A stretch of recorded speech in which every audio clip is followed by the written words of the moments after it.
Interview des élus en début d'année. Aujourd'hui, c'est au tour du député Vincent Settlinger.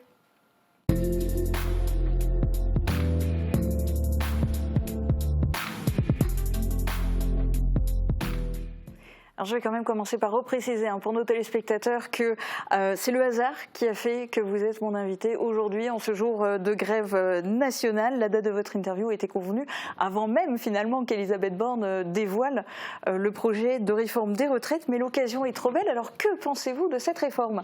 Écoutez, je pense que d'une part, il est quand même nécessaire de faire quelque chose au niveau des retraites parce que je pense qu'à court ou moyen terme, nos régimes de retraite risquent d'être déficitaires, donc il y a des choses à faire. Après, évidemment, le projet qui a été présenté il y a quelques jours par le Premier ministre, pour l'instant, ne me convient pas. Je pense qu'il y a encore pas mal d'ajustements à faire et j'espère que l'Assemblée nationale va être également entendue et qu'on va pouvoir modifier sur plusieurs points ce projet parce que ce qui manque finalement, c'est des cotisations pour pouvoir faire que le régime soit à l'équilibre sur le long terme et pour qu'il y ait des cotisations. Je pense aussi à l'emploi, par exemple, des seniors. Ça a été dit tout à l'heure par l'économiste Raphaël Didier. Il faut qu'on incite les personnes, même retraitées, qui le souhaitent, à travailler encore quelques heures. Et aujourd'hui, on le voit bien, c'est complexe. Il y a pas mal de conditions, il y a des plafonds horaires à ne pas dépasser. Donc je pense qu'il faut vraiment faire en sorte que celles et ceux qui veulent travailler alors qu'elles sont déjà retraitées peuvent encore travailler quelques heures, par exemple, par semaine. S'il y a les ajustements que vous désirez, est-ce que vous allez voter pour ce projet à l'Assemblée nationale ?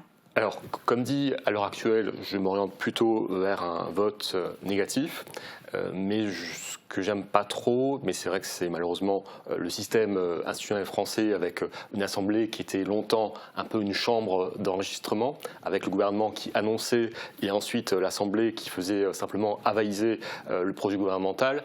Depuis quelques mois, grâce au fait qu'il n'y ait plus de majorité absolue pour le gouvernement, c'est un peu moins le cas. J'espère que pour les retraites, ce sera à nouveau le cas et que le projet va pouvoir être amendé.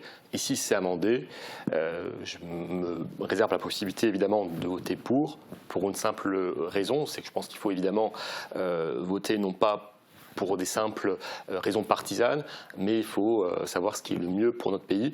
Et je pense que ne rien faire aujourd'hui, c'est prendre le risque que dans 10 ans, dans 15 ans, nous ayons un déficit et qu'à ce moment-là, les mesures qui devront être prises seront encore plus sévères, encore plus strictes. Donc mieux vaut peut-être aujourd'hui faire quelques ajustements. Mais c'est vrai que sur l'âge légal, là, par contre, ça me heurte un petit peu parce que je pense qu'il aurait fallu plutôt travailler sur cette durée de cotisation et non pas sur cet âge légal. Donc vous comprenez en partie, voire en grande partie, les revendications des manifestants. Je crois que c'est très important, comme vous m'avez posé la question tout à l'heure, Julia, sur le fait est-ce que je suis pour ou contre la manifestation. Je suis pour, dans le sens où ça permet à chacun de s'exprimer, de donner son point de vue, de faire bouger le texte, parce que je crois que c'est la démocratie sociale. C'est aussi un peu ce qui manque en France les dernières années, où on a tendance à ce que le gouvernement propose un texte et à ce que les syndicats ou le patronat ne soient pas forcément toujours entendus. Je pense, saisissons-nous de cette réforme pour que, là encore, le gouvernement entende les syndicats, entende le patronat pour pouvoir aménager cette réforme. Et si au lieu d'entendre, le gouvernement utilise encore une fois le 49.3 pour faire passer cette réforme du coup sans vote de parlementaires, quelle serait à ce moment-là votre réaction ? Oui, je pense que là, il y aurait quand même un problème de démocratie. Le 49.3, c'est un outil qui est parfois nécessaire parce qu'on l'a vu, pas seulement lors de cette mandature-là, mais lors de d'autres mandatures, il peut y avoir des moments où le gouvernement n'arrive pas à avoir de majorité. Mais je crois qu'il faut l'utiliser avec beaucoup de parcimonie. Et pour une réforme aussi importante et qui impacte autant de personnes que cette réforme des retraites, ce serait juste intolérable d'utiliser le 49.3. Bon, je pense que cette année, on aura encore l'occasion de reparler de la réforme des retraites. On va revenir à une forme plus standard d'interview de début d'année. Qu'est-ce qui vous a le plus marqué dans la 5e circonscription de la Moselle en 2022 ? Alors écoutez, 2022, c'est un petit peu la fin du Covid, puisque un certain nombre d'activités ont repris, que ce soit au niveau des associations, au niveau des communes. C'est un peu le retour à une forme de normalité.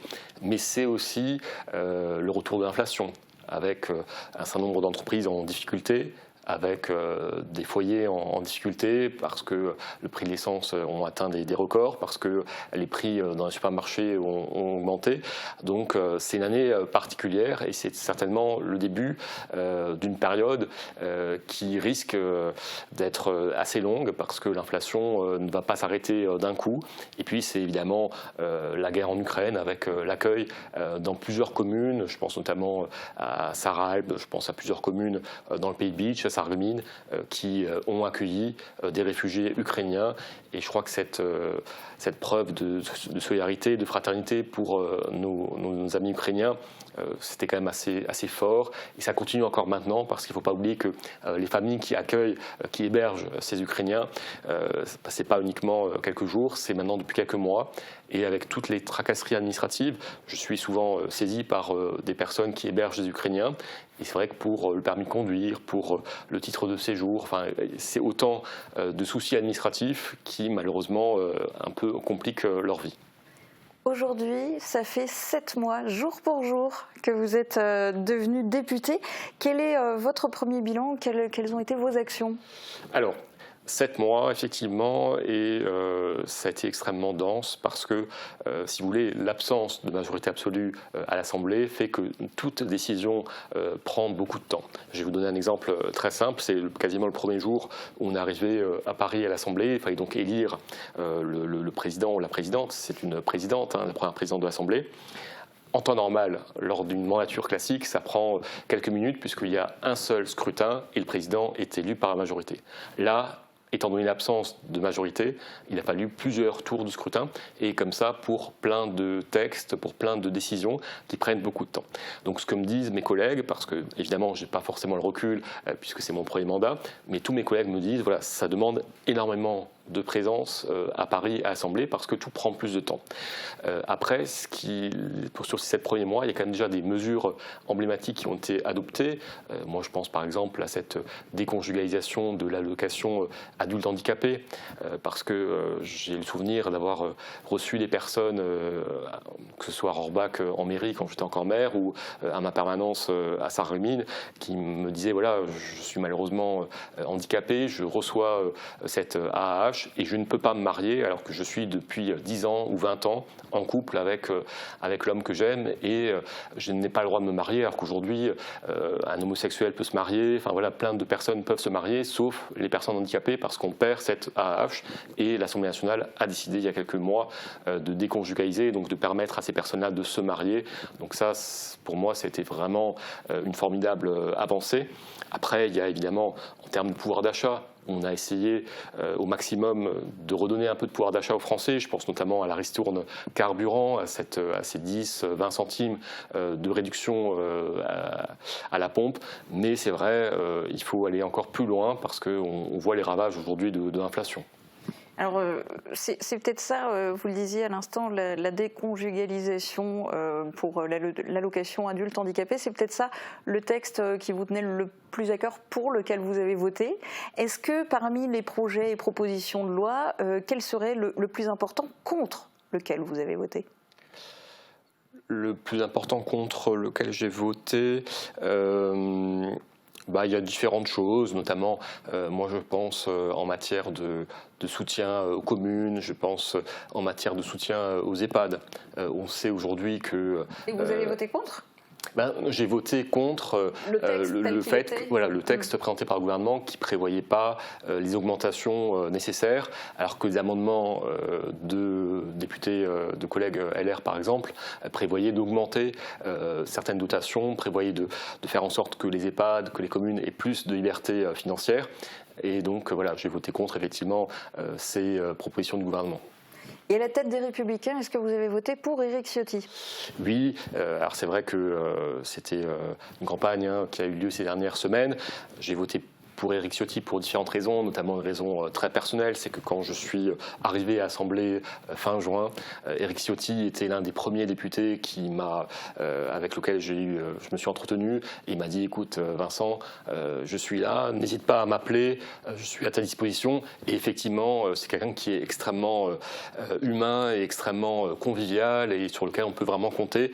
Donc je suis heureux effectivement qu'il soit aujourd'hui président des Républicains. Et alors aujourd'hui, comment se profile 2023 pour vous? Quels sont les dossiers auxquels vous avez le plus envie de vous atteler? Alors je crois comme je l'avais déjà dit lors de ma campagne électorale, c'est tout ce qui concerne notamment les frontaliers. Parce qu'aujourd'hui, il y a quand même là aussi un certain nombre de problèmes pour eux. Il faut quand même rappeler qu'on a à peu près 400 000 frontaliers en France, beaucoup pour la Suisse, beaucoup pour Luxembourg, moins pour l'Allemagne. Et donc ce qui est aujourd'hui complètement inadmissible, c'est qu'il existe parfois des accords France-Suisse pour les Français qui travaillent en Suisse. Il existe des accords France-Luxembourg, mais malheureusement, il existe moins souvent des accords pour les Français qui travaillent en Allemagne. Et donc, je souhaiterais être le porte-parole de ces personnes pour qu'il puisse y avoir là aussi des accords de réciprocité pour que les frontaliers allemands ne soient pas un petit peu des citoyens de seconde zone par rapport aux frontaliers suisses ou aux frontaliers luxembourgeois. Après, il y a évidemment l'aspect médical. Je pense que tout le monde en est conscient. À titre personnel, je suis également souvent sollicité à la permanence par des personnes qui ne trouvent pas de médecin, qui ne trouvent pas de médecin spécialiste, qui ne trouvent pas d'infirmier.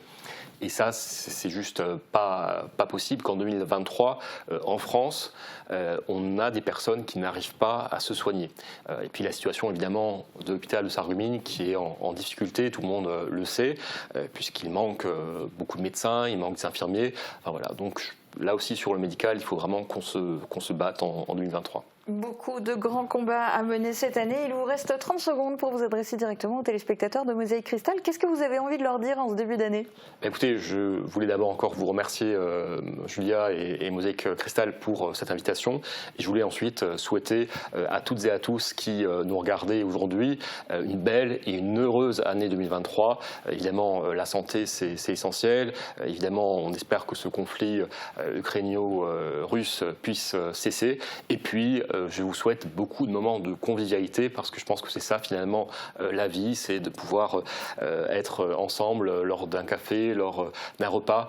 Et je crois que c'est aussi ce qui fait un peu l'identité de notre territoire de Sarreguemines-Beach-Aralp, c'est le fait qu'on soit des bons vivants, on aime bien boire un verre entre amis et je crois que c'est important que 2023 soit cette année de la convivialité retrouvée après ces années de Covid qui nous ont un petit peu laissés souvent seuls à la maison. Eh bien, bonne année à vous aussi et merci d'avoir été en direct sur Mosaïque Cristal aujourd'hui, même en ce jour de grève. Merci beaucoup, merci Julia, merci.